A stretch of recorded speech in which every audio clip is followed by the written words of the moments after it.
ले ये लाइव हो गई।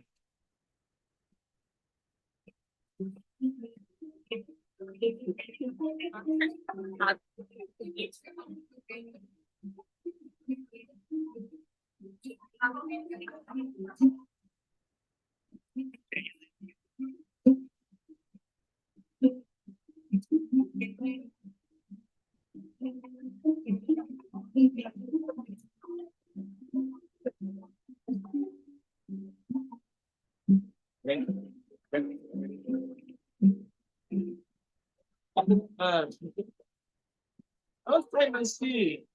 How are you? Okay.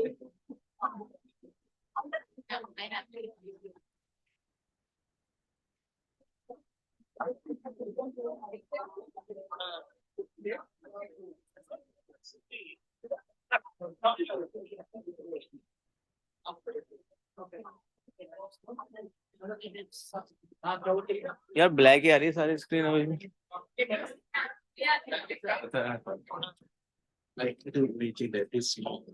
हाँ तो अभी कुछ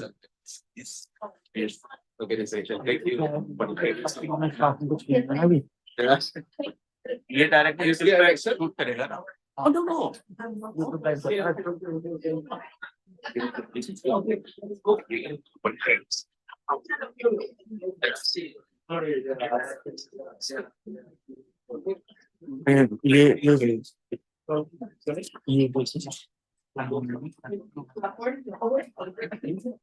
फिल्म पे ही कर लेता हूँ ना, इसको रिकॉर्ड कर लेते हैं यहाँ तो। हाँ मैं तो रिकॉर्ड के लिए तो ऐप क्लोज करता हूँ, ऑटोमेटिकली बंद हो जाएगा।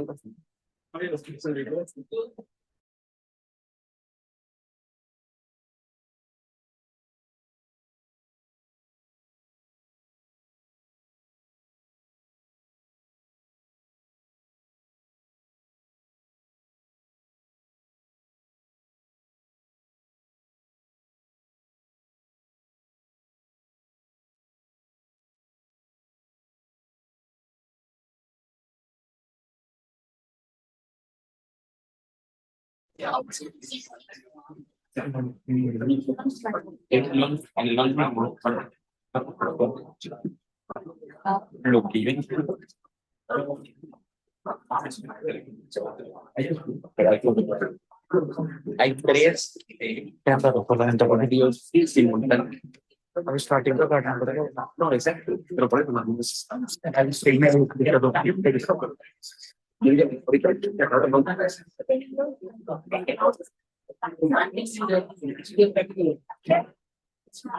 अरे Tamil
Went forth positive change and meaningful impact.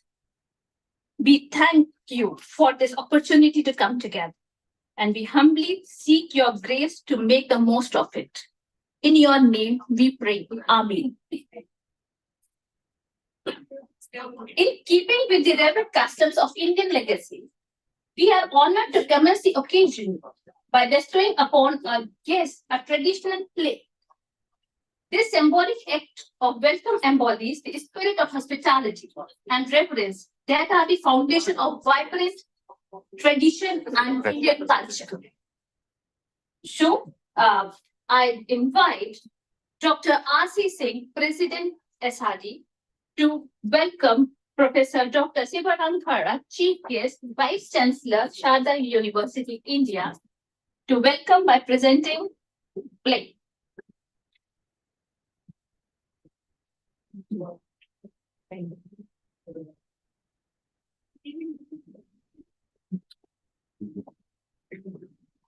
Please give a big round of applause and welcome the guest.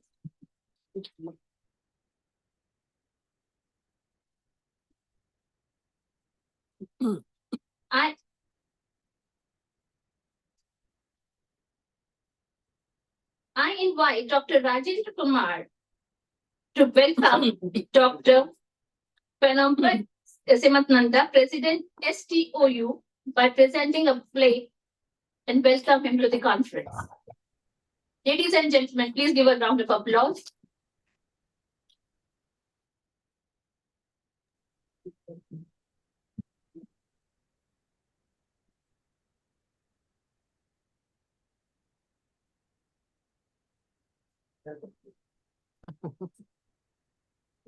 Now in India.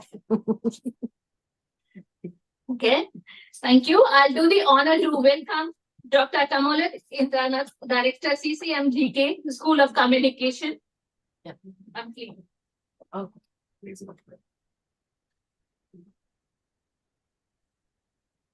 Welcome.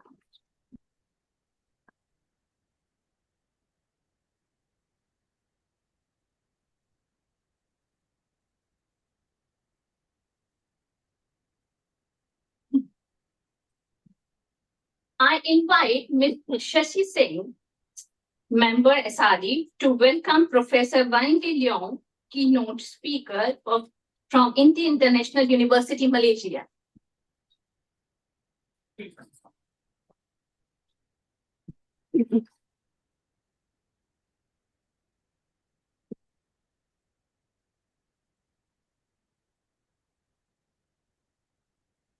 I invite Dr. Rohit Khokar to welcome Dr. Muhammad bin Rose Ismail, keynote speaker, by presenting play.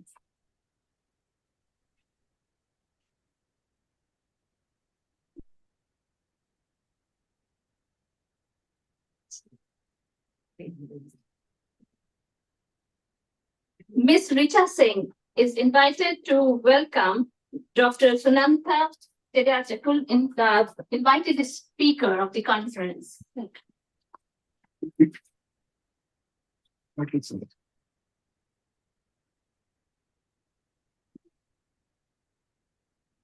Mr. Ashish Jain, please step forward and welcome Professor Ong Eng Tai by presenting a play and welcome him to the conference.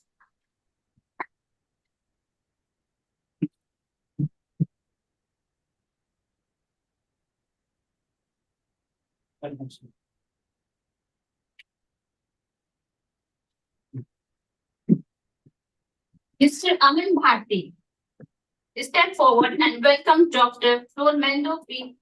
Baldovino and by presenting a play as a symbol of Indian culture and tradition.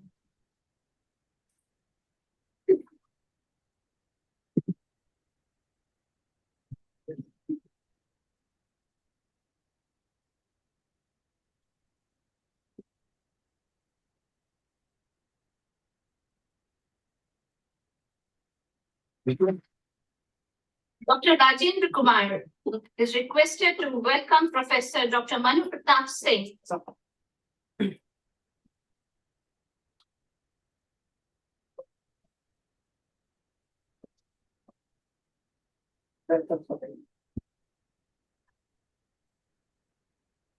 Dr. Aarti Singh is invited to welcome Dr. Shubh Angru by presenting a play.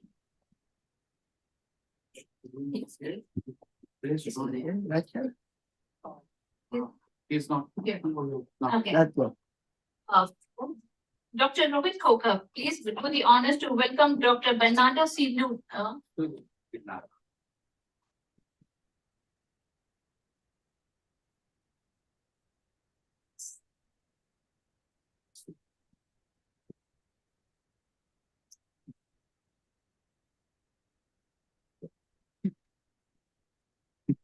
I invite Mr. Ajit Jain to welcome Professor Dr. Sunit Gill by presenting a play and welcome him to the conference.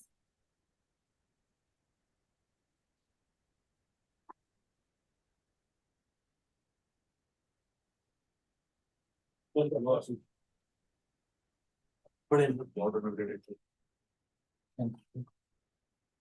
do the honors and welcome Professor Dr. Venus Ibarra for this conference.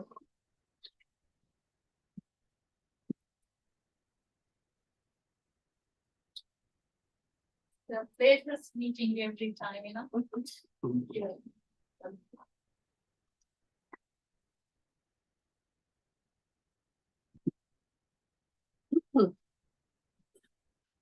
Invite Ms. Richa Singh That's also. to step forward and welcome Dr. Khato by presenting a plate and welcome her to the conference. Please join.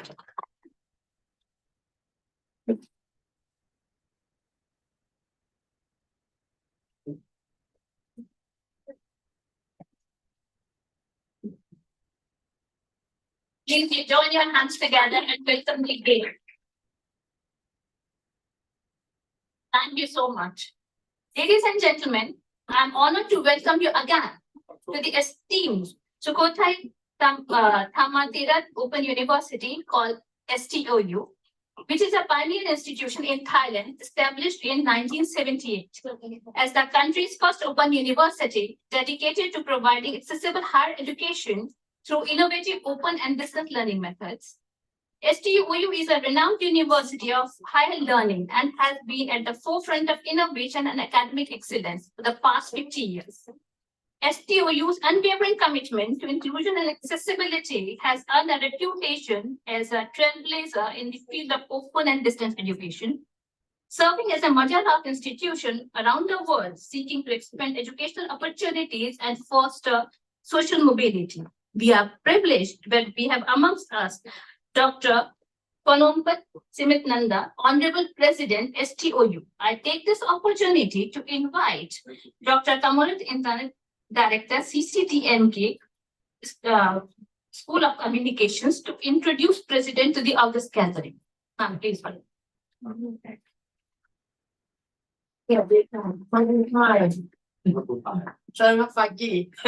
Okay, so it's private and my president will have the policy meeting. So may you please allow me to introduce the honor president of STOU to direct talk to you. Welcome, sir.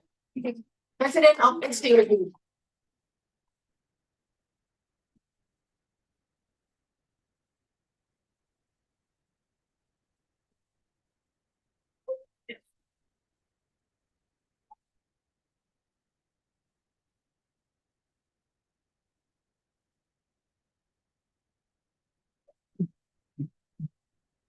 Morning, everyone. Honorable international guests, Professor R.C. Singh, President of SRD, Dr. Rajendra Kumar, Vice President of SRD, Dr. Rohit Khokar, Secretary of SRD, Professor Sivaram Khara, Vice Chancellor, Sharda University, India, Professor Y.E. Del, International University of Malaysia, and honorable Thai guests, Assistant Professor Dr. Pankong Rojitjuk, Vice President of International Affairs, Shinawat University, Professor Dr. Kalinga, Shinawat University, Associate Professor Dr. Ratanasudha Amaitanon, the Chairman Doctoral Program of Communication of Bangkok University. Assistant Professor Dr. Shavaran Ansasin, the Chairman Doctoral Program College of Leadership and Social Innovation University. All speakers and ladies and gentlemen, on behalf of the Kochai Managerial University, I'm very honored to welcome you all to our university, which is the only open distance learning university in Thailand. We are very honored to be the co-host with the Society for Research Development, or SRD, for the iCRI-24, or the International Conference of Research Innovation 2024, under theme of Trends in Computational Science and Trends in Social Science and Humanities. The co-host with our expertise research center named CCDKM, or the Research Center of Communication and Development Knowledge Management, under the umbrella of the name Research for Development Institute of SCOU. Our SCOU mission is to be the world-class online distance learning university for lifelong learning. So we do honor and hope for all kinds of smart collaborations, especially research for innovation, publication, and others.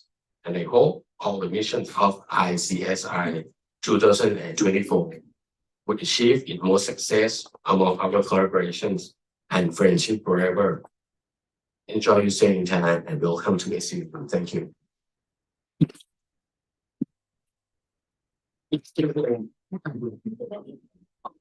Thank you so much. I invite Dr. R.C. Singh, President SRD, to present a memento to the President STUU as a token of gratitude.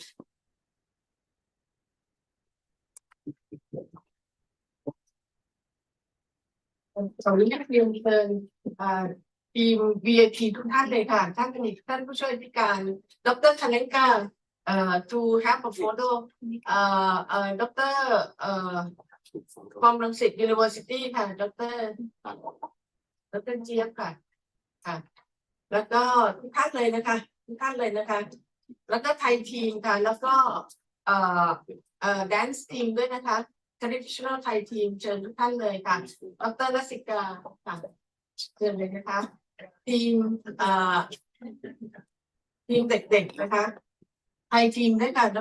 อารยาเชิญเลยค่ะไทยทีมทุกท่านเลยนะคะโจลิด้วยค่ะน้อง fighting fish เชิญข้างหน้าเลยค่ะจัดเลยนะคะช่วยจัดเลยนะคะจัดเลยไทยทีมthey are the team that behind the success of today นะคะ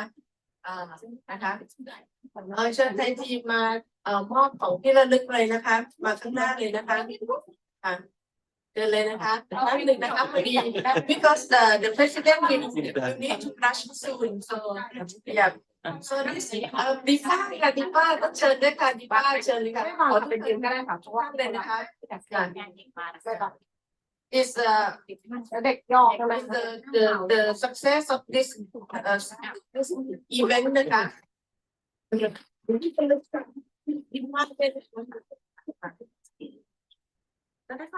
so we have the souvenir that is developed from the research that is the how we make innovation from which shipping นะคะ so we make the president เอาให้ท่านอธิการมอบค่ะthe souvenir from the president to all the VIP ให้ท่านอธิการมอบค่ะโอเคแล้วนางรำโอเคค่ะมอบเลยนะคะ so big hands to the success of this contribution. Thank you so much. So we have also the kick off our research journal. E-Jori, where is E-Jori? Okay, so that is our research journal. So you can apply to be a member of our research journal also, right? So we need for more collaboration. So our president is leaving for the serious policy meeting, so he has to apologize for cannot stay with us. ขอบพระคุณมากค่ะท่านขอบคุณค่ะขอบคุณมากค่ะโอเคขอบคุณค่ะ Okay, that is all for the story of the success. Okay, so after this will be your turn, Jai.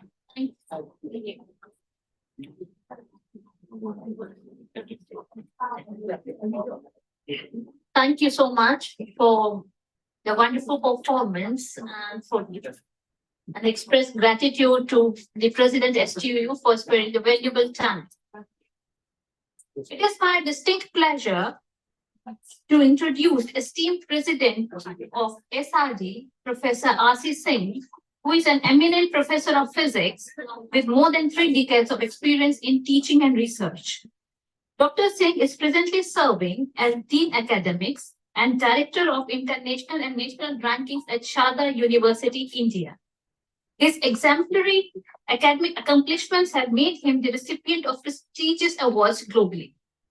He has achieved a remarkable position because of his distinguished work. Alongside his prolific research endeavors, Dr. R.C. Singh is renowned for his exceptional teaching skills and his dedication to nurturing the next generation of professionals. He is a blend of Indian values and international exposure and has dedicated himself to the cause of technical education, meaningful science and research, and an astute administrator with interest of students at the foremost priority. I invite Dr. Singh for his welcome address. Please join your hands and welcome President Irfan.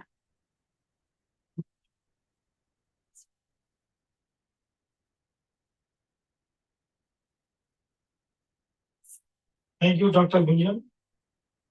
And good morning to you all.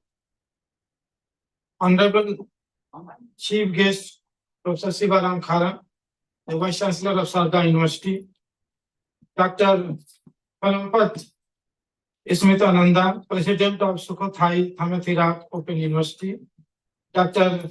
Kamunrat Intatret, Director, Center of Communication and Development Knowledge Management, the guests from different universities of Bangkok, the keynote speakers, the co-chairs, session co-chairs, delegates, my dear colleagues, on behalf of the Society for Research Development and on my personal behalf, I welcome you all to the 9th International Conference on Research Innovations 2024.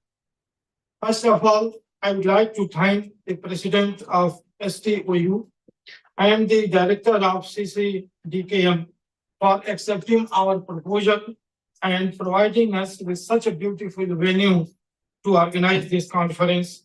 Thank you, sir, and thank you very much. We founded Society for Research Development with the vision to promote multidisciplinary research as it integrates concepts and methods from multiple disciplines to tackle complex problems, fostering a comprehensive understanding and innovation solutions. By combining diverse perspectives and expertise, researchers can identify novel connections, challenges, assumptions, and develop more effective solutions. The benefits of multidisciplinary research include enhanced creativity, improved problem-solving capabilities, and a more nuanced understanding of the research topic. Additionally, it facilitates collaboration, knowledge sharing, and the development of new methodologies, leading to the groundbreaking discoveries and practical applications that can have a significant impact on various fields and society as a whole. Multidisciplinary research has become the need of the hour. Universities are now looking for collaborative research, faculty exchange programs, student exchange programs, joint research programs, as this become an important part of the QS World University Rankings and the Times Higher Education Rankings. The society received overwhelming response from the researchers from all parts of the globe. In this conference, we have received 260 abstracts and only 114 met the standards of the society and are selected to be included in this conference. There will be an inaugural session, a valedictory session, and 13 parallel offline and online sessions, and 125 participants will be presenting their research work in this two-day conference. We have participants from India, Malaysia, Thailand, Singapore, Indonesia, Philippines, Japan, Uzbekistan, USA, Mexico, United Arab Emirates, Oman, and Cyprus. We would like to take this opportunity to thank our collaborating partners, the San Pablo Colleges, Philippines, and a special thanks to Dr. Venus Ibarra and his team, and the Universitas Muhammadiyah Indonesia and the DKM Thailand for organizing this conference, and without their support, it would not have been as successful. We thank our publication partners, American Institute of Physics Conference Proceedings, IGI Global Publishing Company, USA, and Jivaline International Publishing, Malaysia, who kindly agreed to publish the conference papers in their journals. I hope that this two-day conference on multidisciplinary research will be of great help to you to build collaborations in your research areas and exchange ideas for future collaborations. Once again, I welcome you all and thank you for all your trust in the Society for Research Development. I wish you a wonderful conference. Thank you. Thank you very much.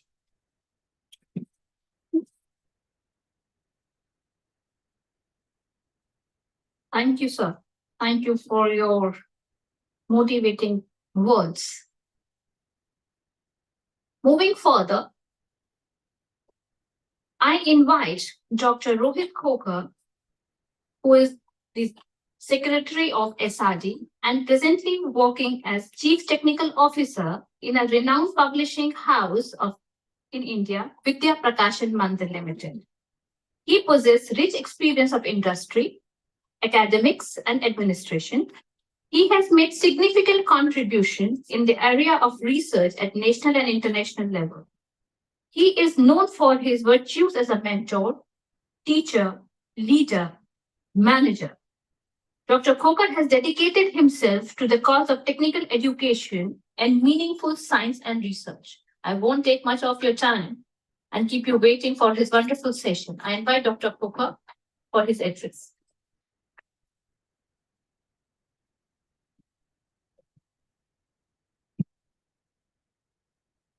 A very good morning to esteemed delegates.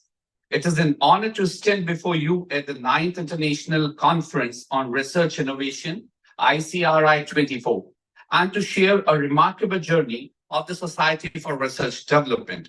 As the Secretary of SRD, I'm excited to recount our evolution, our milestones, and the impactful work we have accomplished in advancing research and fostering innovations globally. Join me as we explore the strides we had made and the vision we had for the future. About the society, as Dr. Singh has given a brief to everyone, that the Society for Research Development is a non-profit research and development organization. It deals with scientific, technical, managerial events at global level. When we talk about the mission and the vision of the society, it is to serve the academic fraternity by being a global platform of multidisciplinary research in pursuit of academic excellence, innovation, and nurturing entrepreneurship. If we are talking about the importance and research community which SRD is putting up is promoting collaborative research, enhancing research quality, advancing knowledge and innovation, building a supportive network, and recognizing and rewarding excellence. When we are talking about the early years and the founders,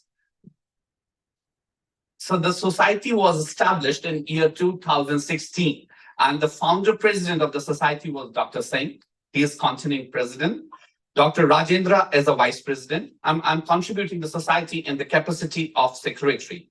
The initial challenges in 2016 when we established this society was establishing credibility, because this was the first question when we started it at a global level, that what is the credibility of the society?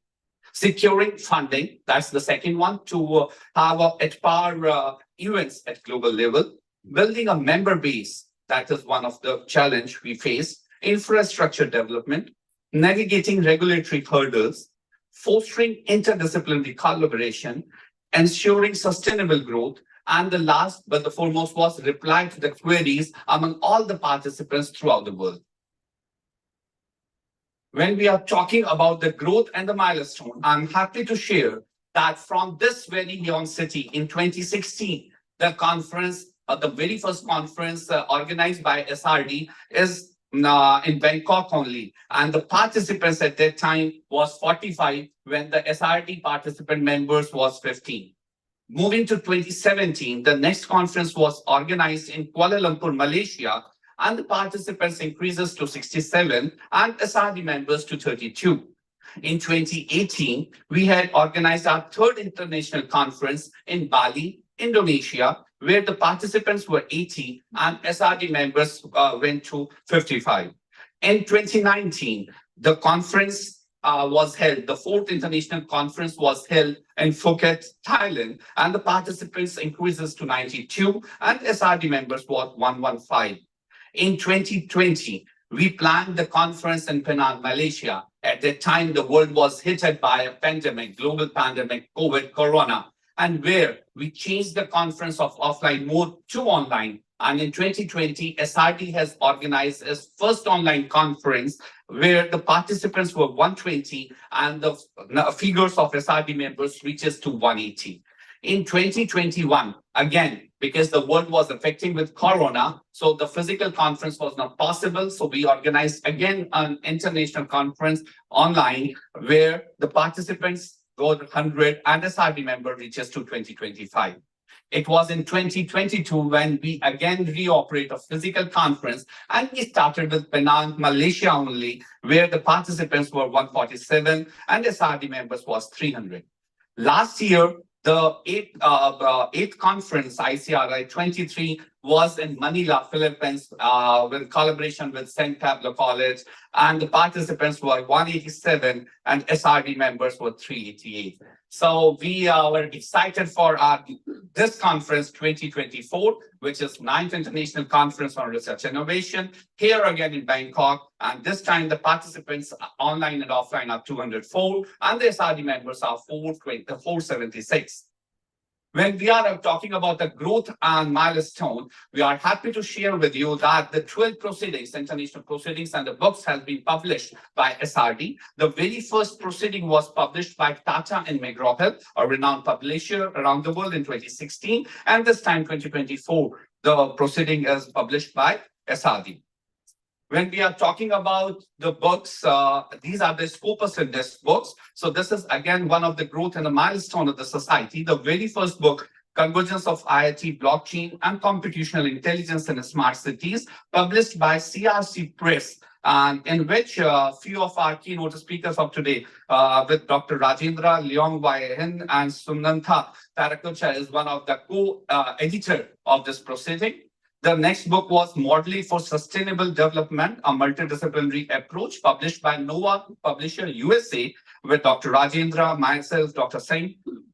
The next book which has been published is on Immerse Virtual and Augmented Reality in Healthcare, again by CRC Press, in which Gary Tin and with Dr. Rajendra and Vishal, this book has been published. And recently a book on knowledge management and Industrial Revolution 4.0, impacts and challenges. Rajendra Kumar with Venus Ibarra with Koreana, this book has been published. And I'm happy to share that all these 4 books are the Scopus Index books. The key programs and the initiatives which SRD is taking is, number 1 is research grants. SRD is trying to its best capacity to support the emerging researchers by giving them a discount and participating in our conferences. We provide the SRD memberships to the candidates who physically attended the conferences. The conferences and workshops are an annual event of SRD, which took place across the globe in different countries each time. And as Dr. Singh has also mentioned about our collaborations, we had collaborated with Semio Risk in Penang, Malaysia, with San Pablo Colleges, Laguna, Philippines, with universities, Muhammadiyah Purwokerto, Indonesia, with STO University here in Bangkok. If we are talking about the publishers, which the SRD has been collaborating and supporting the research articles, we are many into the list, but few of them are American Institute of Physics, Elsevier Material Study Proceedings, NOAA Science Publishers, International Journal of Computer Applications, Zipline International Publications, Universal Journal of Educational Research, Civil Engineering and Architecture, Mathematics and Statistics, International Journal of Human Movements and the Sports Sciences, International Journal of Innovative Technology and Exploring Engineering, International Journal of Engineering and Technology. Many of these journals are published into different databases, from ProQuest to Google Scholar to Scopus to ACM Digital Library, and many more. If we are talking about the technological advancement through which in this past decade SRD has been through, so the digital transformation took place first during the Corona period, when we started the tool Webinar, Jam, Zoom, and Google Meet to organize the conferences and their sessions. When we are talking about the online platform where the participants submit their research articles to us, we are using Microsoft CMT and EasyChair. When we are talking about the impact on research, it has been that today the technology is everywhere, from writing the research paper to present it and to do the collaborative research in every field. The technology is providing its importance, and SRD is hand to hand with the advancement of technology. If we are talking about the challenges and the solutions which we are thinking on, the solutions which SRD is working at, the current challenges are mainly three. Number one is funding, which is absolutely one of the greatest challenges to us.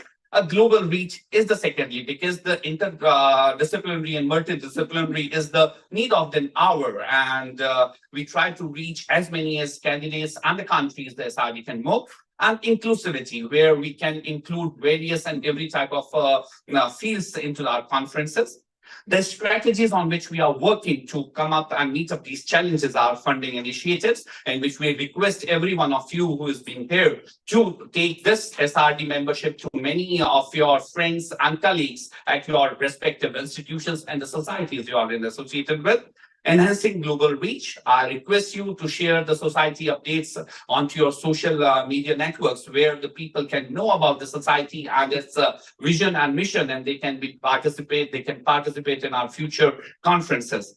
We are being into a global expansion, so we also invite you during these two conferences. You can be in touch with any of the SRD members for opening up a regional hub or a cultural integration at your universities or at your particular departments or any of the societies you are into with.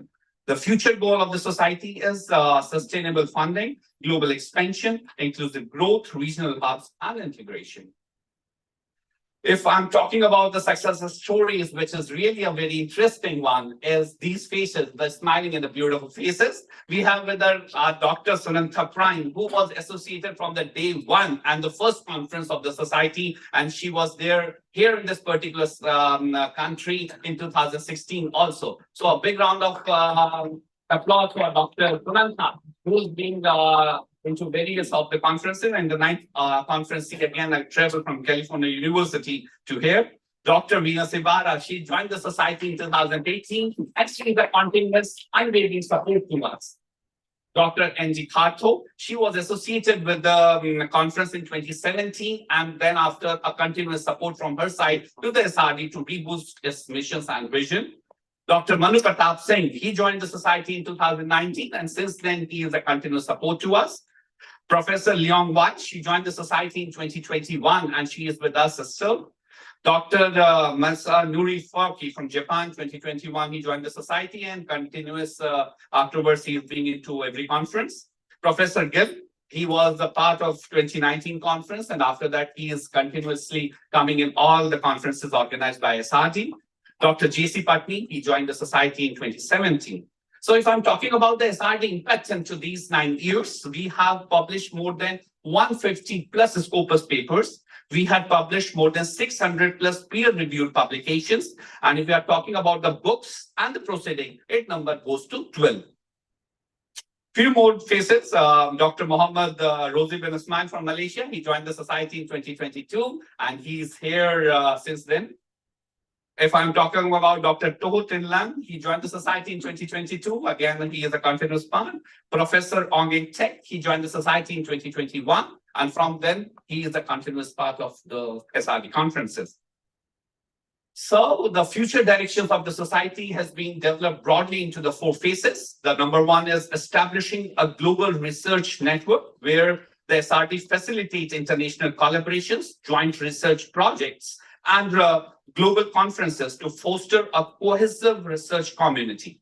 The second future direction is advancing research excellence, providing cutting-edge resources, training programs, and mentorship to support high-quality research and innovative projects. Talking about this third direction is enhancing societal impact. Focus on research projects that addresses critical global issues and actively engage with policymakers to industry leaders to translate research findings into actionable solutions. And the last direction is strengthening community engagement. Enhance member engagement through regular communication, interactive events, and by providing platform for members to share their work and collaborate.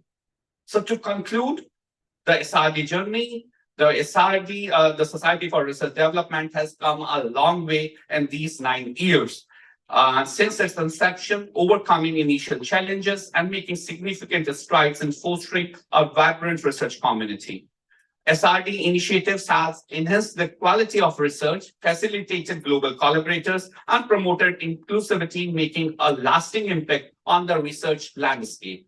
Looking ahead, SRD remains committed to its long-term vision to establishing a global research network, advancing research excellence, and driving societal impact through innovation and interdisciplinary collaboration. We are focused on sustainable development and growth. Call to action. This is a request, a humble request to everyone. Join us and we invite the institute, researchers, and all the stakeholders to join us in this journey, contributing and benefiting from each other. And together we can push the boundaries of knowledge, drive innovation, and create a better future through impactful research. And this is the glimpse of previous SRD events.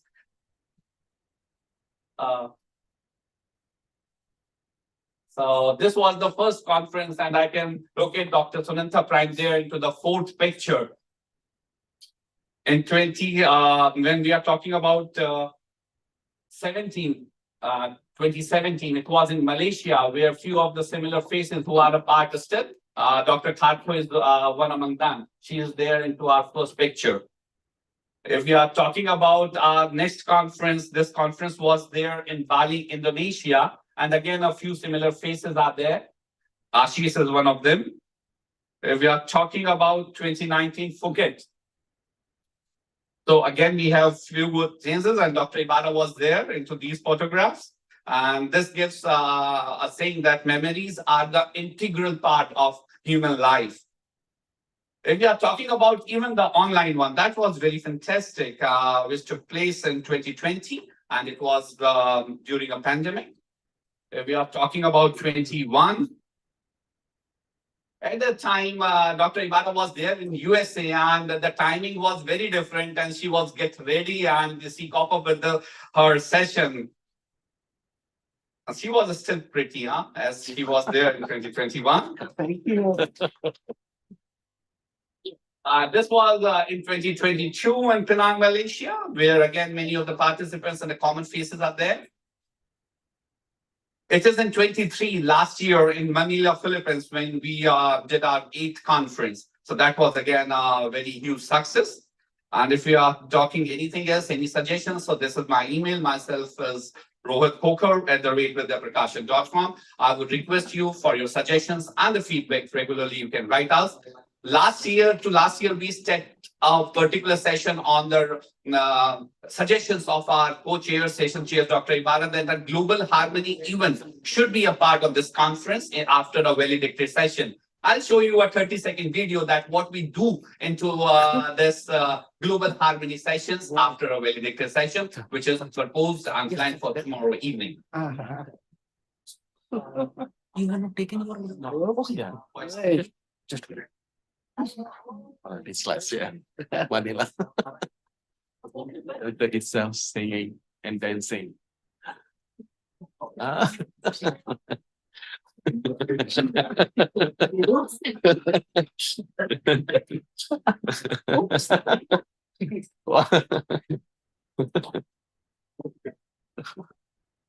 So thank you very much once again. Thank you.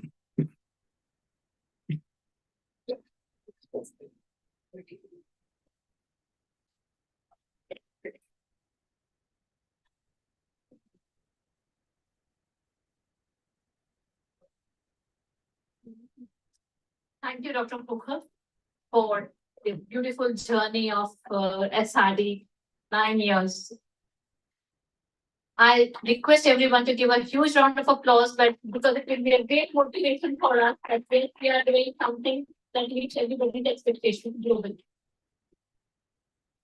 And now, the moment you have been waiting for, the unveiling of a comprehensive 9th International Conference proceedings on research innovation.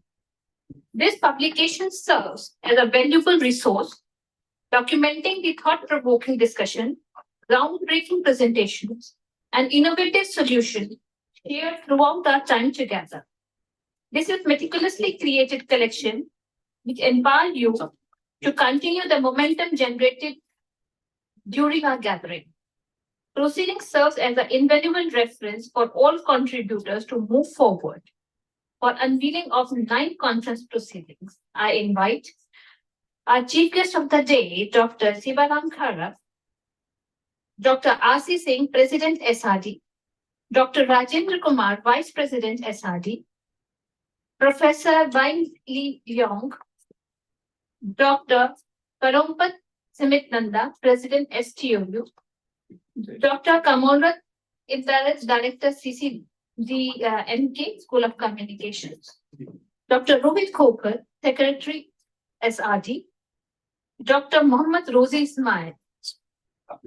Dr. Ibarat, please come. Please come, yes. Please come. Please come. I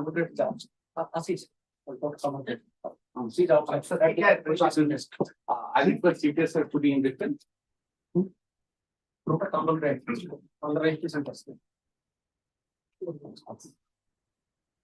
So on a count of 3, we will going to unveil the proceeding of our 9th conference. 1, 2, and 3. We expect a round of applause for this proceeding.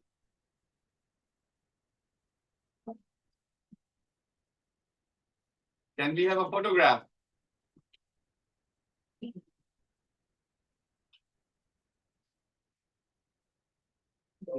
Thank you everyone. Thank you.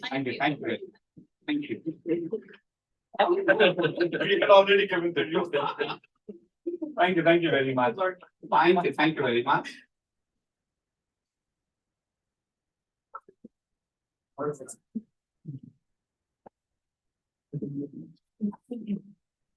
Thank you, everyone.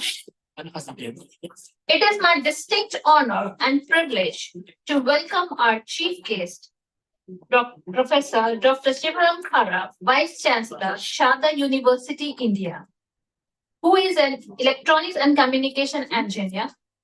His industry and teaching experience expands in the wide area of communication and networking engineering. His major research interest covers the area of cluster-based wireless sensor networks, spectrum mobility in cognitive radio system, call admission control in heterogeneous networks, and carrier aggregation in LTE technology.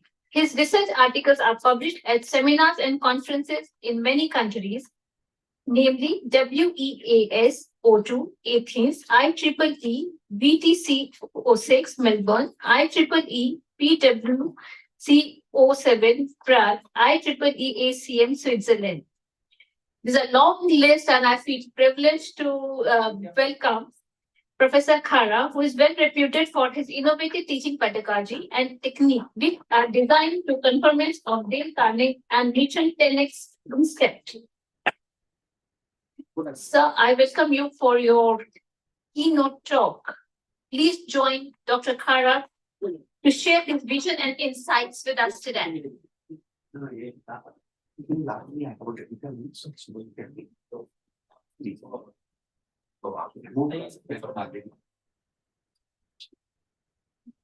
Thank you very much, Mr. Jain, and I am very much privileged to be invited as a chief guest by SRD in his 9th editions, 9-year celebration of successful celebration of this conference on research and innovation.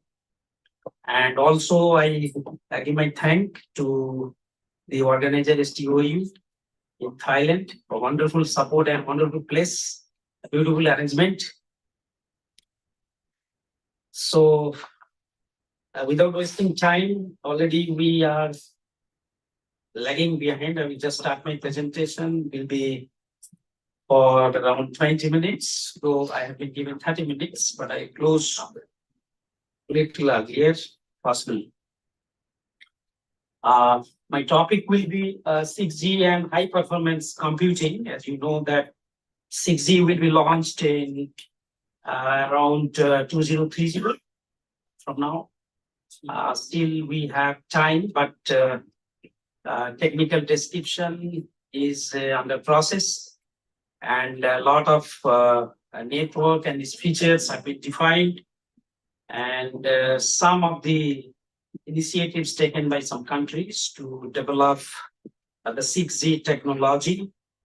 And as you know that even 5G technology, all the countries not rolled up, but still we are thinking about 6G due to certain services required to give better service, specifically for sustainable development, to achieve first the sustainable development goals, the communications and fast data transfer with massive applications and services pervasively is very, very important.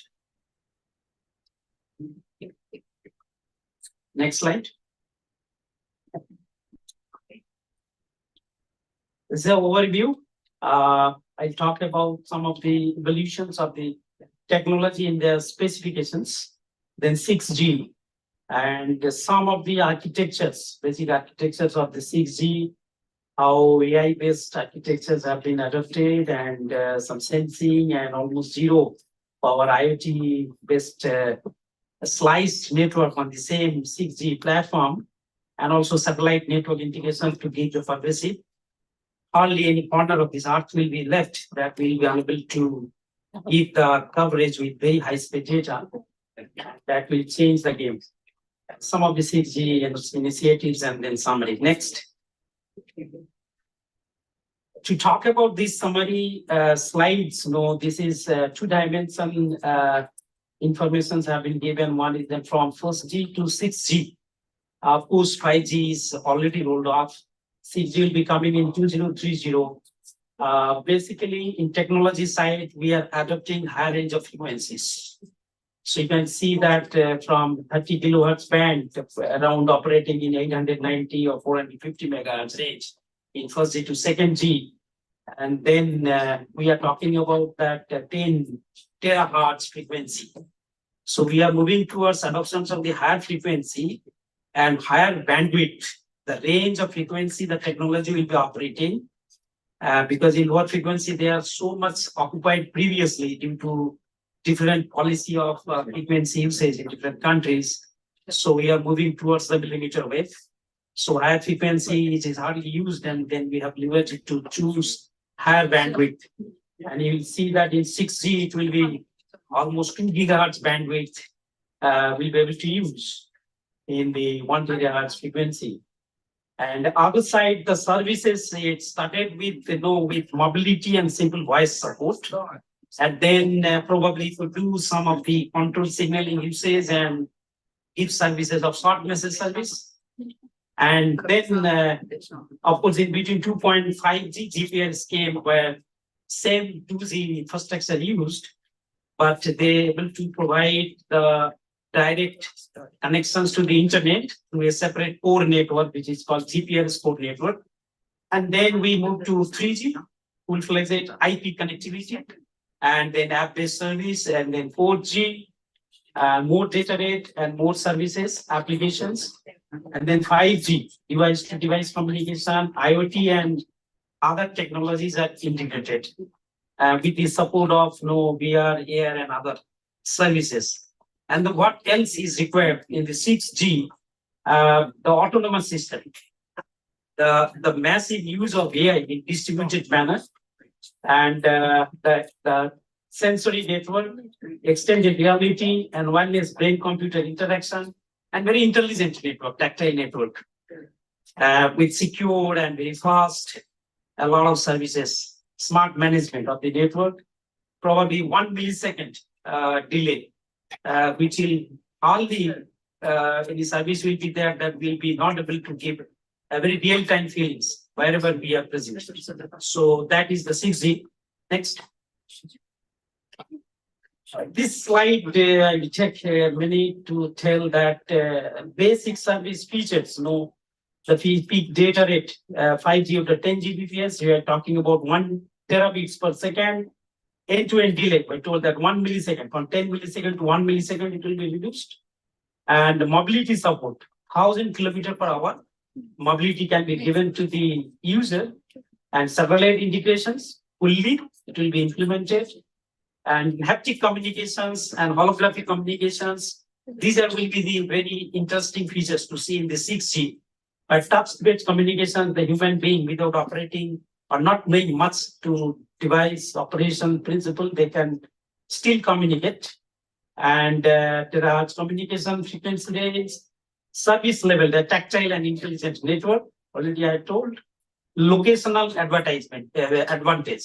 It will be able to give precision of 1 centimeter cubic dimensions, the precision of the localizations and location service for tracking purpose. And spectral efficiency is very, very important because the frequency is fixed, the bandwidth is fixed, but still we need to develop a very solid communication technology which will be able to push more data rates per hertz. Now you can see that in 5G, the 30 bits per second per hertz, now in 6G, it will be 100 bits per second per hertz. And if you again increase the bandwidth and then per hertz, if you are able to give 100 bits per second, then you can understand that how fast the 6G will run. But this will be feasible if very solid communication technology is developed, and it is under process. AI fully will be implemented, and then autonomous vehicles and extended reality will be fully implemented.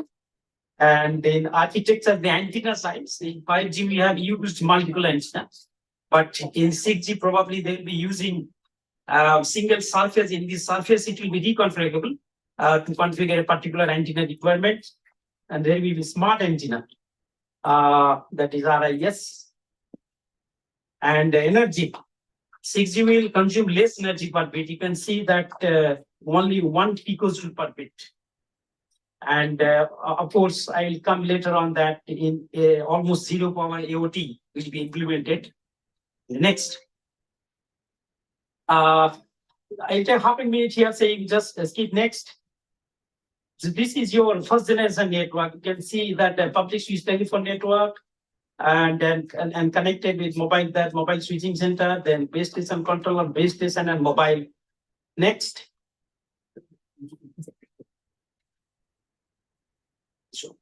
And you can see that same architecture in the access network, radio system. GPRS came only by developing a separate core network, and 3G, already core network was deployed, so access network they changed. 4G, you can see that GPRS tunneling protocol, that is IP-based core network, it is moving towards the tower, directly supporting it. And then we are coming to 5G, lot of no access mobility and session mobility management entities functions to make more intelligent the network. And this will be the 6G. Of course, 6G rollout will be such that it should be able to have the compatibility with the 5G, so that slowly it can take off. Because it will be new technology. That's why you can see that 5G also still in the initial stage will be able to access 6G.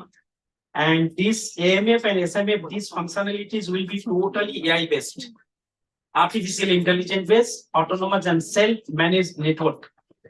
So ultimately, the tendency from 2G to 6G, that the IP protocol is moving towards the tower. And you can understand this is the technology Wi-Fi you are using always. So tendency was there that when you are moving outside of the node or outside, then how IP-based technology with the same manner can be given. So you have tower is connected to the router, and then it is the internet. These are few 5G innovations were done. The multi-access edge computing was implemented. Then ambient IoT was given, and it will be replaced by the almost zero power IoT in the 6G. And integrated sensing and communications, positioning, but more improved versions will be there in the 6G. And non-terrestrial network, but in 6G it will be terrestrial network integrated. That this satellite network will be integrated directly in the 6G. So you can see some of the new services will be given or will be enhanced with more quality. The basic information are sensing, positioning, and network exposure. Network will be almost open, and people will be able to access the information and get service. So network exposure and distributed AI system. As far as possible, how far distributed AI system can be implemented, even in the terminal level. And then communication has to have a super communication service and converged communication and computing service. Because computing service will be provided through 6G at any terminal.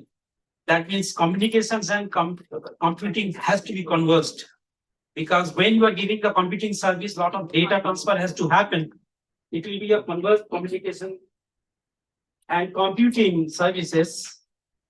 So the system will be, very ubiquitous connectivity, immersive communication, massive communication system, and hyper reliable and low latency communications, integrated artificial intelligence and communications, and integrated sensing, IoT, everything. So what we need to do, the new functions needs to come here. The new sensing functions and computing functions, because new services, new technology, so control functions, new functions and control entities is to be defined. And new data functions, because 6G will not only provide the data from the user to the access or downloading, for data services, for AI or computing, the data plane is also to be developed separate. And then efficient and organization or collaborations will be there to manage the network. Now, having done this, these are all few enhanced services. And then AI will come in the 6G for high performance computing. I'll temporarily skip these slides because I'll be able to explain better how AI is deployed. Now see here, this is the actual hardware of the network. The 6G terminal, then you have base stations, and then communication node, and then external data network, maybe internet. And here you have a lot of resources, some software, application server, in the network side, computing system, IT, hardware. Those resources will be there in the 6G network, but a lot of functions to be deployed to manage and to give appropriate service and to determine the nodes, the profiles, the authentications, the authorizations, and a lot of services. And then in 6G, these services, these functions will be AI enabled. So you have mobility management, data control, computing function, sensing function, communication management, almost zero for IoT functions, AI functions for training, model training purpose in a distributed manner and policy control. Because a lot of service users will be there and their policy and their profile, all those things to be checked, and unified data management will be there. Because when you are integrating a lot of networks, including satellite networks, the unified technology is very, very important, and that will dictate to have some design of new unified protocol stack. So these are all functions: control plane, user plane, data plane, AI function, and security functions, all to be developed. And that's some of the enabling technology in the 6G, because 6G hardware will be same, but on top of the 6G, lot of sliced and virtual networks can be developed to give some peer-to-peer or some of the services. For example, IoT on the 6G platform can be independent virtual network, sensing can be independent network, computing can be independent network. So any such network, service-based, can be deployed or developed by developing appropriate control functions and new protocols. 6G platform will only provide you have a very fast communications and fast data rate, but its applications will be huge. And that's why you can see some of the enabling technology will be done AI. AI not only provide the AI-based services to the user, AI itself will be used to manage the network. For example, when we do the channel modeling, we estimate the channel status. So a lot of computations and channel coefficients used, and then appropriately modulation schemes or bit uploading and other things. AI can come and help to have a very appropriate channel model. So that's where the 6G technology will be autonomous, and it will deploy the AI-based management, channel estimation to the other aspects. And then satellite communication technology, this is a non-terrestrial, and that will be integrated. And the passive IoT network, making it to the almost zero for IoT, because IoT will be embedded with the renewable power system. So that when you deploy IoT devices in different areas, the power supply becomes a very problem. So with the applications of IoT in the 6G network, the almost zero power IoT devices is to be developed so that power drainage will be less, and thereby it can provide more power efficient network. And then wireless sensing technology, sensors for human, for devices, for environment, and for animals, for anywhere we can deploy, and directly it can be connected to the 6G through its tower. So these are few enabling technology will be implemented in the 6G network. And also the communication and computing converged services will be given. You can see this is the resource physical layer, the 6G user terminal, radio access network, and then core network, then external data network, and clouds will be there. Maybe giving service which is deployed in the external data network. And This video. You have sent to Dr. Rajan. Functions we have to divide. So these are all functions I've abbreviated. Then services. So if you want to give the computing services at each level, specifically the radio access network or the user terminal, these computer services should be enabled by the core network. Therefore, the communication and computing converged network can be built up. So functions and services all to be integrated on top of the 6G hardware or 6G network. For example, here you see the AI-enabled network architecture, how AI will help or will be utilized to manage the network, 6G network. You can see left side, the bottom, the user equipment, video access network, the core network, and some of the functions. AI resources will be available in each part. And then they will be using certain model by training and inference. This model can be trained by the core network of the 6G in distributed manner. So these service control entities will be there, they will help.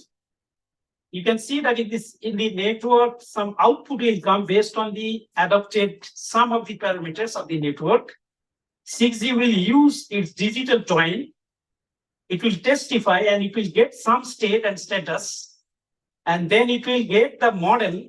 Then you will have reinforcement learning. And then you will again send back to the network. Network can use and same results again can go to the twin network.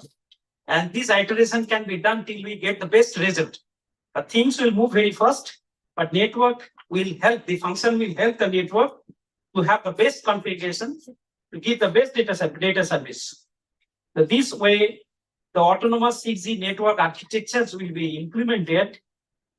And you can see this AI output generated state will go to the generalized AI, the reinforcement learning from the model server.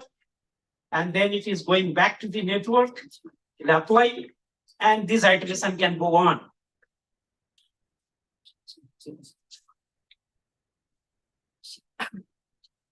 This is the converged network for computing. You can see the dotted line is the control and that is the request. And thick line will be the actual data will be transferred between the nodes for giving very fast computing services. Any user, because in terminal, you know that always will have the less options or constants are there to have use hardware resources and computing power. But 6G will provide a very fast computing power on request basis, making all the services available near to the tower, that is the base station. So it will just give the request to the computing control. Based on the control type of request and profile and policy, these control functions can determine which are the nodes they will provide and they will compute on behalf of the request and send certain requests to those nodes and intimate to the terminal. And then terminal gets the service either from the edge computing or it can get from the external application server also depending on the services. And both the computing and the communication nodes will be working in integrated manner because computing cannot be done without transfer of the huge data. So communication should be very fast. So communication and computing in converged manner will be implemented so that this technology can be deployed in the 6G platform to provide very high rate computing services to any of the terminal without having much computing resources in the hardware level.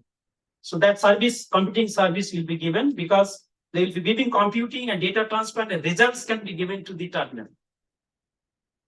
So it will be working somewhat like this.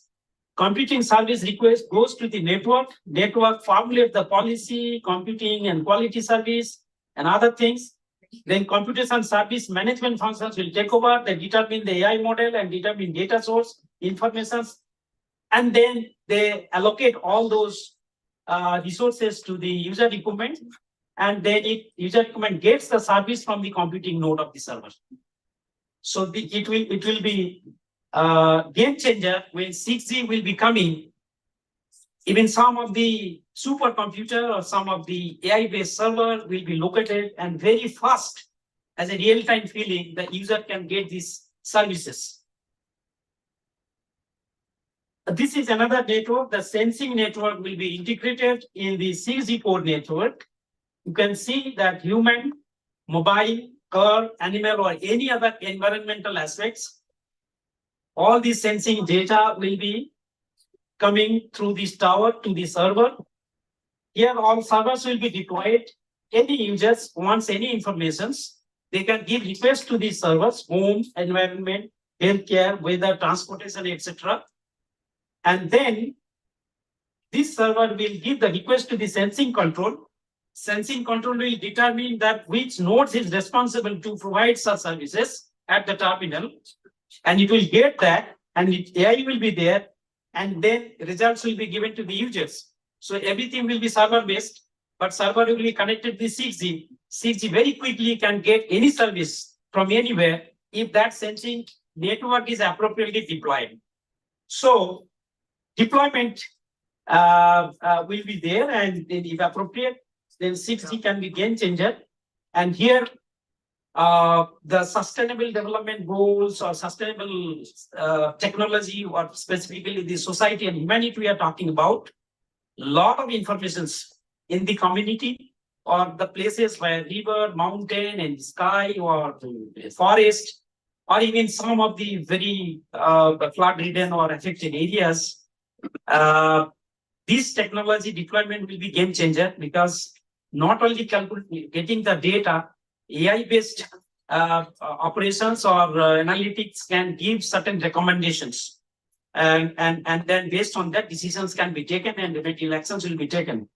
And this sensing network will be having a separate sensing network on the same 6G hardware, making a separate virtual network, sliced network. And it will be somewhat working like this. I have formulated some of the control that any consumer who is accessing the server give the request, and the network sensing control, it will again check authority, authentications, policies, quality of service. It will determine the sensing nodes and determine transmitter, receiver in the access, and then they will give the information to them. And then from there, from the data plane, that information can go to the consumer very quickly, because 6G will give only 0.1 to 1 millisecond latency. I'll skip this slide. And another network, almost zero for IoT network architecture. This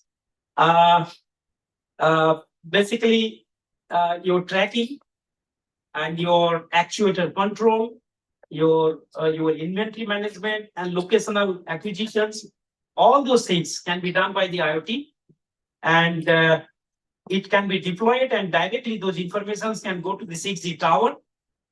And again, 6G tower will have some control signals and user plane some data transfer system. Server will be there. Now, any kind of request can be given to the server, and server will have the control entity communications. From there, they contact to the IoT device and get the information. If certain more decisions to be taken, AI can come in and they can process, and results can be shared to the users. If you're working like this, somewhat that any inventory task request will go to the 6G code from the server, and then it will go to the readers, then IoT device, and from there, of course, all other control signaling will be there, inventory results, and then inventory results will be shared to the server, and from there it will be given to the user. Satellite integrated network, directly 6G terminal will be able to access the satellite. That is the low Earth orbit satellite, or middle Earth orbit satellite, or geo Earth orbit satellite, all 3 layers. Even air cuts, and below that in 6G tower, some of the drones can be configured. So they will have, so with this technology where 6G terminal will be directly accessing in the non-terrestrial devices in the space, then hardly any place will be there where that will not be able to give the coverage in the mobile communications. And also the computing and the AI-based services. So these are the satellites. Satellite network, they will have own gateway satellite, they will contact to the ground. The challenges will be there that both 6G, the packet gateway functions and ground stations gateway, they should converge an unified code network, or that we need to develop certain unified protocols. So it will better to design. So some of the countries research lab have taken up the 6G technology. Thank you very much. This is my conference. November, the 6G, AI Nexus, where technology meets humanity. So, the candidates may submit paper. We'll extend the date for 2 more weeks. Thank you very much.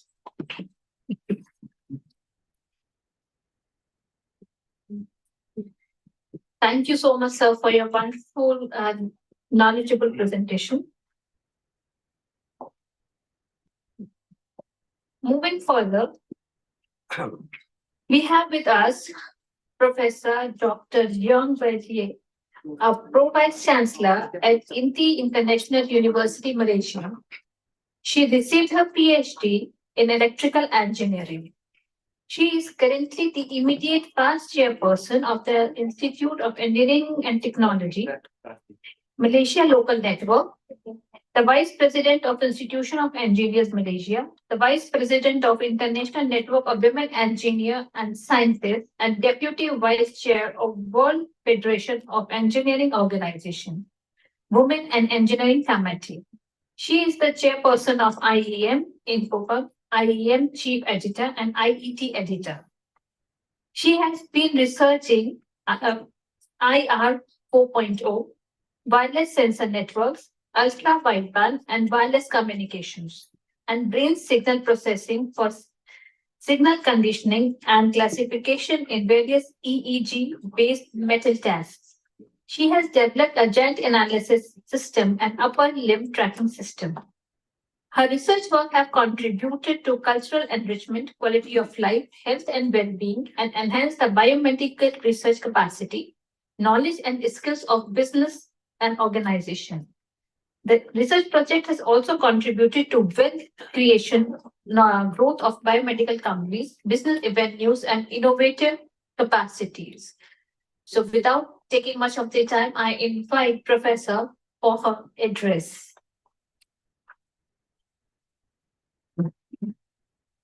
It's all yours.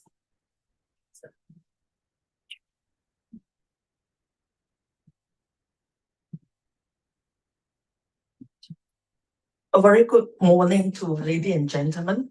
So basically for today, I'm going to share with you a very practical applications, how we apply our research in the science and technology. So for your information, I was born in a poultry farm, chicken farm. I have a very huge chicken farm. And I'm going to share with you a title, Poultry Precision, Exploring the Impact of IoT Sensors on Smart Farming Practices. In general, people will think that poultry farming is something dirty, dusty, messy, smelly.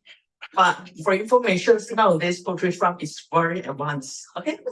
Okay, the objective is we try to apply the artificial intelligence in the poultry farm to enhance the egg productions, efficiency, egg colors, quality, and production efficiency.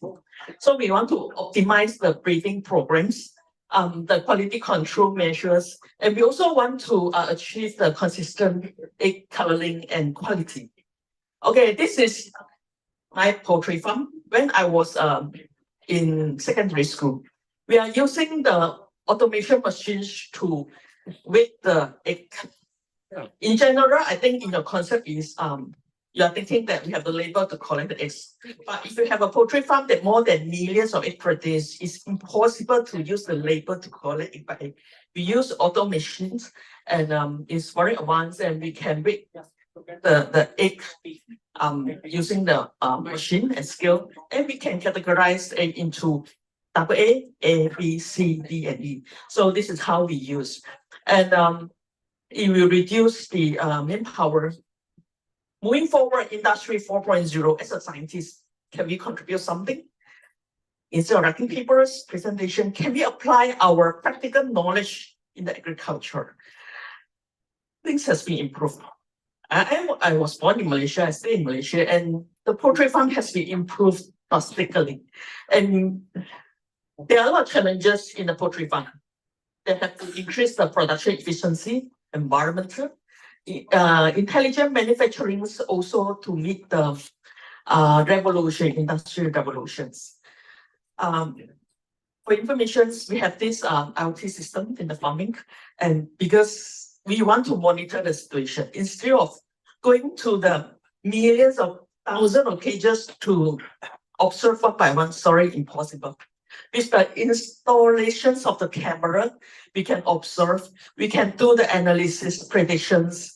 You don't need very complicated AI calculation, no need. Actually, a simple calculation you can monitor and you can observe through your mobile phone. Okay, ladies and gentlemen, We are in the AI world, artificial intelligence. Everybody wants to get in touch and engage with artificial intelligence. But do you know what is that actually? So basically, we are trying to use this algorithm to help optimize the parameters to ensure optimal egg productions on the genetic image processing, also environmental control and the feed formulations. This is the overall ideas is with the Industry 4.0. Industry 4.0, we have 7 to 9 technology. It's impossible to apply everything in the manufacturing. You can pick those like relevant like IoT, AI algorithms for the manufacturing. We use that for monitoring of egg freshness, the size, the weight, the environment, the crack, the dirt of the egg. We also use that to distribute because we have a lot of customers. They are not going to buy one piece of egg, they are going to buy the whole lolly of eggs. And different people come different time. We use a so-called scheduling AI to monitor and control the lolly come and go. It will be very busy. Also, we control the quality, the process, and the size of the egg and yolk. Do you know that when I go to India, the egg is white color? Thailand is what color? Yellow or white? Any time here, Thailand? Your egg is white color or yellow color? Or brown color? Brown color. India is white color. Both. Okay. When I was in Malaysia, my father told me, a white color no value. Because people thought white color are no good. Actually, it's the same. You can control the color of the egg, Okay. This is the egg. You have the white color and yellow color. White color is fine, but sometimes it's people mentality. We can control. And for information, the cost of an egg in Malaysia is 54 cents. If you want to produce one egg, it's 54 cents. The chicken cost is 7 ringgit 29 cents. So this is white color. White color is fine, but because of people mentality, people thought it's low quality. No, you can control the quality. There's a formulation behind. And for this egg industry, we have to consider the environmental because the poultry farm is surrounded by the housing area. Raining season, very smelly. Sunny season, very nasty. So there used to be a lot of complaints from neighboring friends. I'm trying to compare for just I told you already. The cost to produce one in Malaysia is 54 cents. Singapore is 1 ringgit. Thailand is 75 cents. Indonesia is 0.07 cents. You look at the cost of the price of the chicken. In Malaysia is 9 ringgit per kilo. Singapore 42 ringgit per kilo. Thailand 16 ringgit per kilo, and Indonesia 11 ringgit per kilo. We have to know all this market because you need to earn money, of course. And we look at that. In order to produce an egg, you need the feeding. You need to feed the egg, feed the chicken. Soy and corn, soybean and the corns are the very important support element. But normally we import the soy from US or Taiwan. You see the cost is increasing. If you incur a lot of burden to the farmers and the poultry farms. Okay, therefore we have to use AI algorithm to calculate, make the whole product efficient so we can earn a humble living. Okay, there are a lot of impact, especially because this is a listed company. Every year you have to submit report. You have to indicate the ESG report to the government to Busan, Malaysia, which consists of environmental impact. You have to generate impact based on monitoring, use your camera to monitoring the carbon emissions, precision farming, dust, water, humidity, temperature. You also need to monitor the waste manager, those leftover by the chicken. Most of the people, they will say the leftover are true. Sorry, the leftover you sell to the florists, the gardeners for vegetable and flower in Cameron Highland. We will not waste a single element from the poultry farm.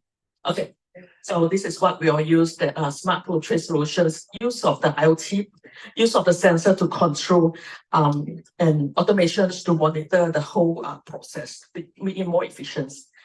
I don't think you have seen this before, but this has happened in most of the poultry farm that you monitor the feeding giving to the chickens and see how balanced is there.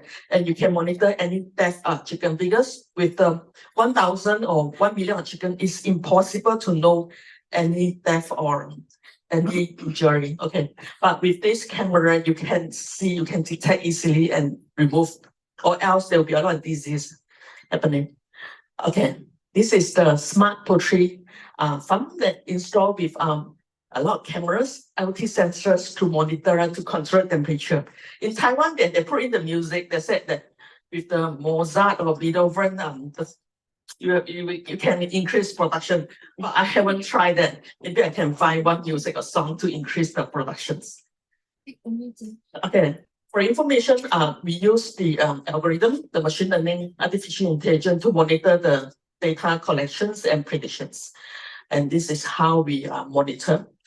And the temperature is very important because the data will be used for the environmental, social, and governance report yearly. And we also need to monitor the humidity and ammonia gas. So just now we talked about the colors of the egg, which is interesting. You have to try to think when you consume the egg, what color is that? White color, browns or dark brown? What's the difference? So it will be a random experiment. It's impossible for you to do the experiment for the whole million of them. You randomly pick one, you try to monitor, look at the size of the yolk, the color of the yolk. And after that, we do the classifications. Those with bloody, crack, jumbo, or other classes will be identified and classified. So normally the eggs that you consume from the supermarket will be mostly perfect. But the egg that I see every day, some with blood, red color, some with the fur, some with the crack, and so on, and various color. What you normally see is white color or brown color, but for me, I saw a lot of different color. And with this Humber image processing, you can see the size of the yolk, the color of the yolk, and you can understand the so-called, you can adjust the so-called the feeding to the chicken. And this is a different size, the standard AA size, the egg with blood, the cracked one, the non-standard size. So there will be one question always posted by my friend. They said, well, you have so many chicken, then you always slaughter or you kill chicken every day. I said, no. The older the chicken, the bigger the size. So we will keep it unless they migrate to another place, okay? So this is a different size of the egg. We have to classify. Of course, the bigger size will be more expensive. Normally, the size that you consume is C, ABC, medium size, okay? Okay, this machine learning and decision support system is quite useful to classify the size of the egg. And can you see different color of the yolk using the image processing? You can see those with the blood and then those crack, the standard, non-standard, the yolk will be different. It's a very interesting experiment that you see the yolk. Also, people always say that, is there any so-called any baby? They always say any baby in the egg. I said no. Normally, there's no baby in the egg. Okay, and then there are a lot of challenges in the poultry farm. First of all, you need some knowledge for data collections. You need the so-called idea how to apply the algorithm, and so also the government policy you have to adhere and follow, especially now they implement the ESG report, environment, social, governance report that you need to consider. The costs are increasing. The soybean, the corns, the flour is getting costly, but the egg are still under control. So, ladies and gentlemen, my message to you is we are all scientists here, try to apply our humble scientific knowledge for cross-disciplinary research, and we contribute to the environment. Thank you very much.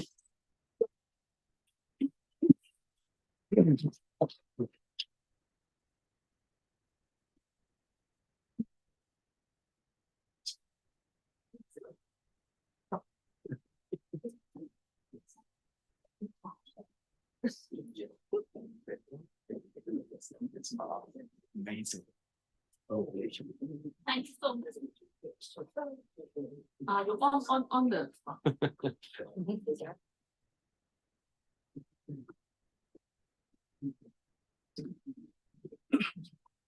Thank you so much, Professor, for making us understand that technology can be used even in poetry forms. It is only all about the applicant here. What do I have for you? Okay. Question. Please. As people ask it, that means there's something interesting to understand. Please. Your walk was very interesting and it's a real application of the AI in the field of the X and the computing. My straightforward question is that how much data did we use for our training and how much use for the testing? The sample size. The data is online data, so it's a daily data. But those who do AI algorithm, you know that when the data is getting bigger, we need a big server, big data processing tools. But for me, normally I will download the data and then I will access maybe Monday, Sunday, Wednesday. No, Because okay, but how much size of the information you have used for our training? 1,000 data, 2,000 data, how much? more than that. Because we have 4 branches of the poultry farm, so the data I think should be more than millions. More than millions. Because it's a daily work. How much time the training took? See? Days, months? How much time? Yeah.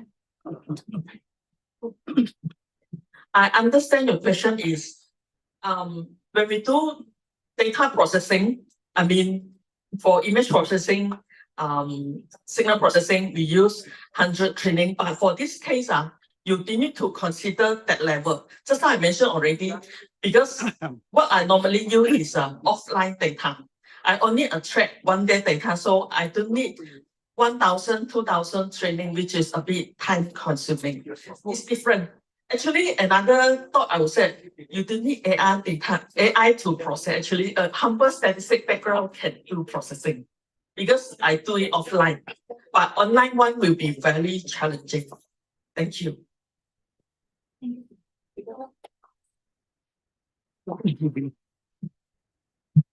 Thank you.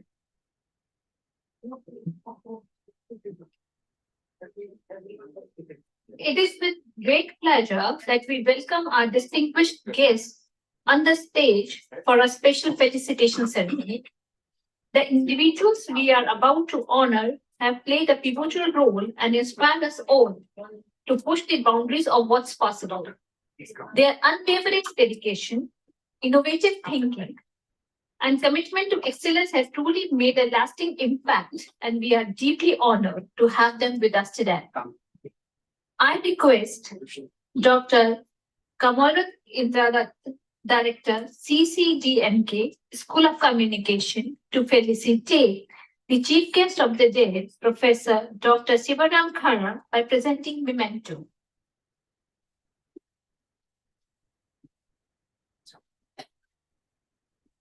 Please give a huge round of applause.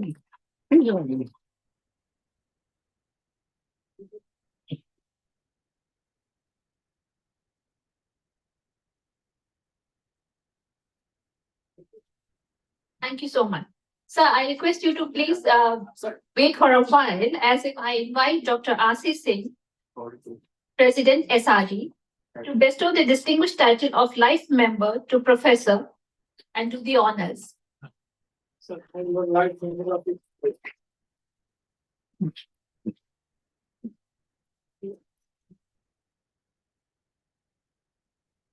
I request Professor Venus Ibarra to step forward to felicitate. I think President Professor Professor Leon by presenting memento.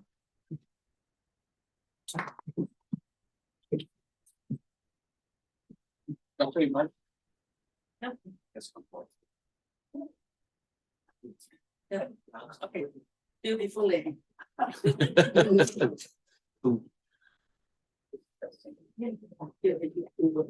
Thank you so much.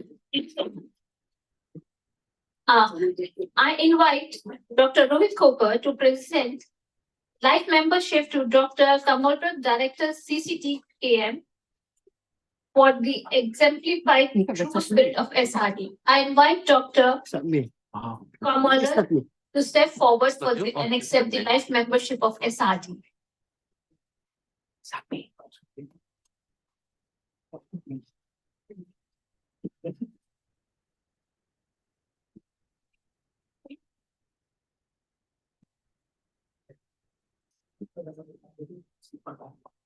Thank you so much. A huge round of applause to the new members of the SRD family. It is a great pleasure that we present Dr. Clomendo P. Baldovino with a life membership. As a lasting tribute, is he here? Yes. For the visionary leadership.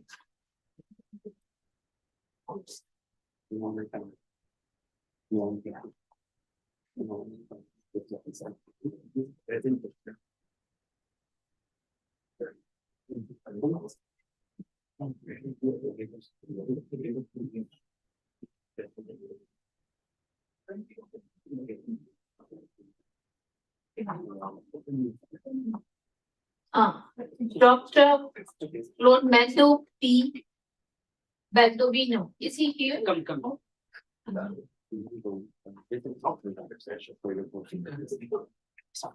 So please give a huge round of applause for Professor Baldovino for accepting the life membership. I request Dr. Rajendra to do the honors. Thank you very much. So glad to be a life member. Yeah. So now we have extended family of SRD Mom. Again, so with this, as we bring the inaugural session of iCRI-24 to a close, I would like to introduce Dr. Rajendra Kumar, Vice President SRD, who is presently working as Associate Professor of Computer Science and Engineering Department at Chadha University, India. He possesses more than 2 decades of experience in teaching and research.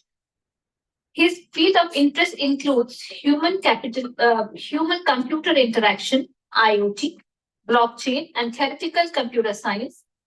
His groundbreaking research in area are not only advance the theoretical understanding of this field, but also transform the learners.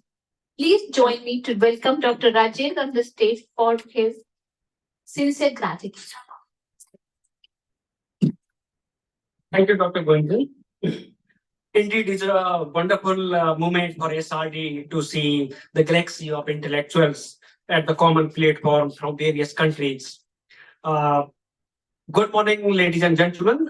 Thank you for being the part of this gala event, 9th International Conference on Research Innovations, organized by Society for Research Development. It is success not only because of SRD efforts, but all the participants, including speakers, co-chairs, session chairs, reviewers, presenters, attendees, and the collaborators. On behalf of SRD and on my personal behalf, I would like to thank Professor Sivaram Khara, the chief guest and keynote speaker of the inaugural session. Thank you so much, sir, for giving your precious time to SRD. Many thanks to Dr. Panampat Smatananda, the president of STOU, for his benign presence at the conference and providing unconditional supports. My next thank to Director Lifelong Learning, STOU, Director Personal Relations, STOU, Director of Live Museum, STOU, Vice Dean of Communication, STOU, Associate Professor Dr. Ratan Sudha, the Chairman, Doctoral Program in Communication, Bangkok University, Associate Professor Dr. Chat Varun, the Chairman of Doctoral Program, College of Leadership and Social Innovation, Rangsit University, Bangkok, Professor Dr. Kalinga, international consultant, Senvatra University, Bangkok. Dr. Kasit Ton, Vice Executive Director, Digital Economy Promotion Agency. Thanks to other administrative authorities of Thai universities, thanks to Professor Leong, the keynote speaker of the inaugural session. Thanks to Dr. Muhammad Rajivan Ismail, the keynote speaker in the valedictory session. My next thank to invited speaker Professor Sunanta Tirachapul, Professor Ong, Dr. Bernardo, Dr. Pilomando, Professor Manu Pratap, Professor Sumit Gill, Dr. Subo Anguru, Dr. Tohten Lam, Dr. Gunjan Jain, and many thanks to our co-chairs. So, Dr. Iwara, once you have proven yourself with the highest number of participants from Philippines. Dr. Kamalot, you are just amazing. Thank you so much for accepting our proposal for organizing the conference at STOU campus. We will always remember your contribution, cooperation, and efforts for SRD. No event can be successful without proper publicity. Thank you so much, Dr. N.G. Khartho, for giving your precious time to the conference throughout the year. We are thankful to our publication partners, American Institute of Physics, IGI Global, and Jibland International Publishing Malaysia. We are very much thankful to the staff of STOU for giving us technical support and fantastic infrastructure. The conference is being organized in association with the San Pablo Colleges, Philippines, University Muhammadiyah, Indonesia, and STOU. So big thanks to our collaborators. Finally, I would like to thank the members of organizing committee of SRD for their continuous effort since the last 10 months. I hope you will enjoy this 2 days conference with knowledge sharing, beautiful campus of STOU, and delicious lunch. And have a wonderful day and enjoy this 2 days conference. Thank you, everyone. Thank you.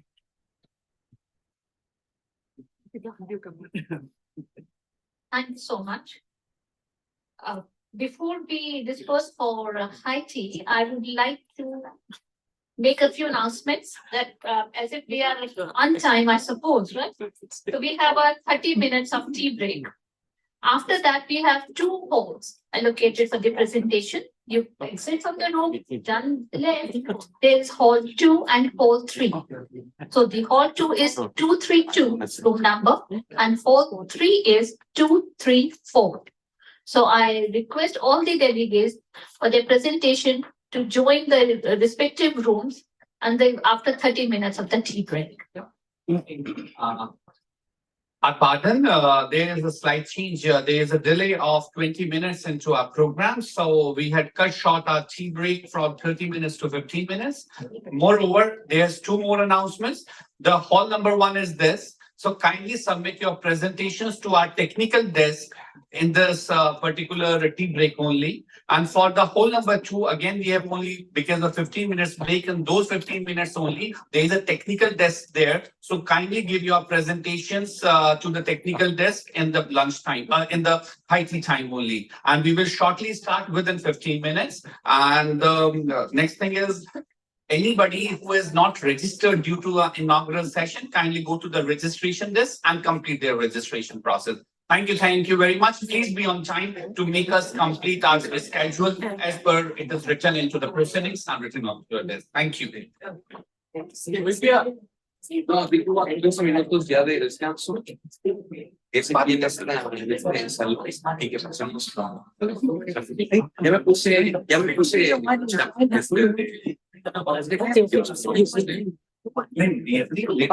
come there. Okay. You come from outside the room. What? Yes. It is in your session room number. I'm coming to you. Just wait. Wait. You come outside. Yes. I have to talk to you.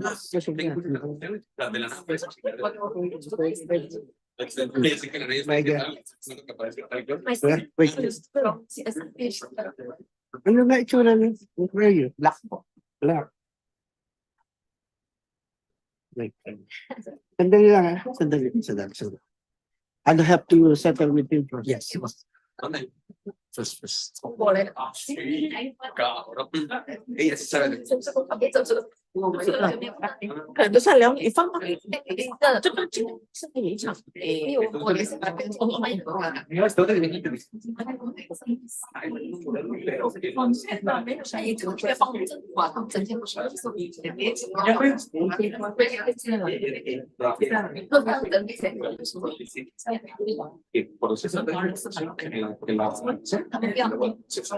la parte interesante del segundo, que ella está processing analysis.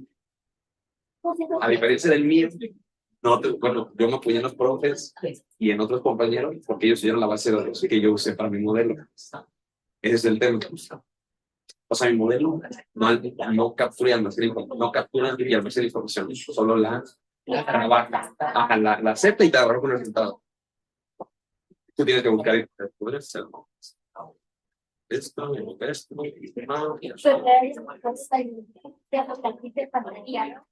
Pero bueno, yo quiero usar inteligencia artificial para poder recopilar la información más rápido, porque lo que yo al final, una de mi conclusión, que es lo más importante, es que el nivel, la limitación es la base de datos, porque si fuera más amplia, algún límite más, o sea, más luminosa, exacto, el resultado es más real, pero también el tema con buscar la información es que esa información de calidad. Exacto, que no sea tan vieja. Por eso es que la base de datos que analizan es un caso. O 20 años, o sea, porque son 20, o sea, con artículos que se revisaron a conciencia para ver que sí jalen, o sea, que sí funcionan.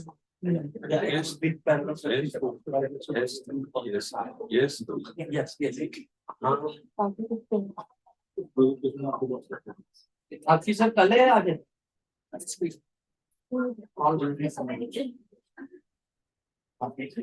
Go first one pair.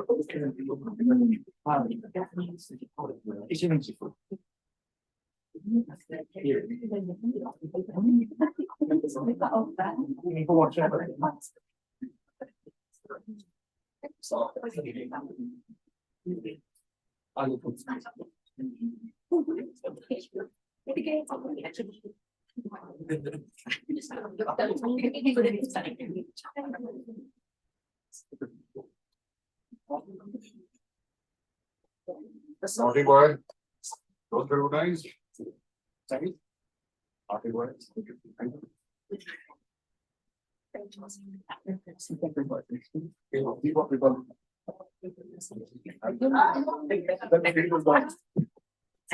I'm there.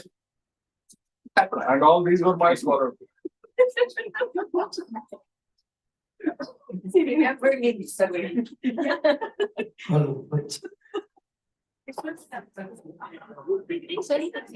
Evidence.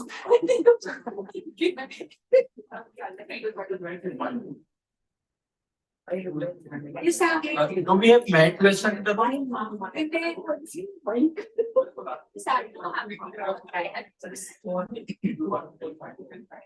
Hi, security.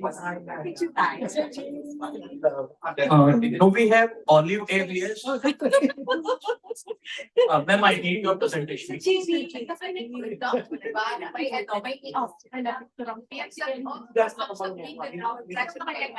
Can you please check with doctor? I need your presentations to be in answer.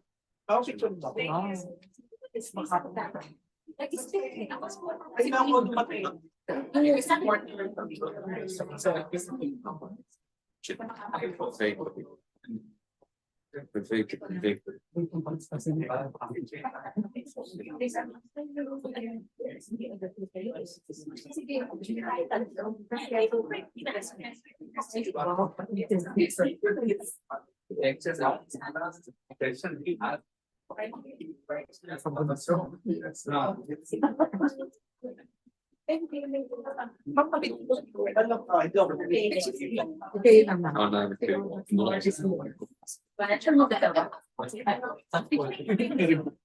Ya se dice, o sea, son pequeños cambios. Sí, porque sí, no quiero cambiar, no, ya que. Exacto. Ah, bueno. Sí, ya sé, quiero confirmar que después. Porque no le puse mis datos, pero. Me gustó mucho.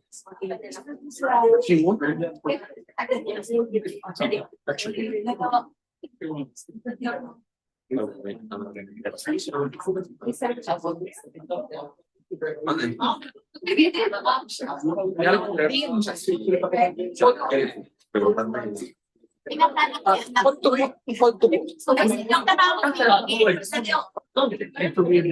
would be someone in the second room. Yeah, give it to me. Okay, Sorry. no problem. With some application. Just bias. 你要从逻辑上你是我老板，但是你是总干嘛？你是校长是你看这校长是，然后我得到白。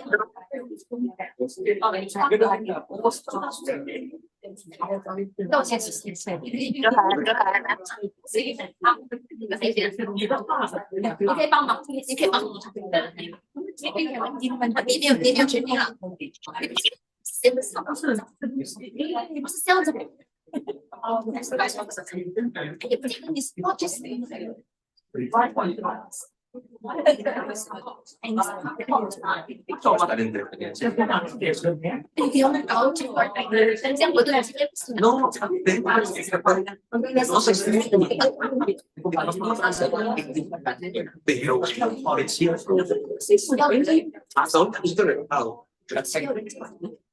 ，y creo que es porque, o sea, siento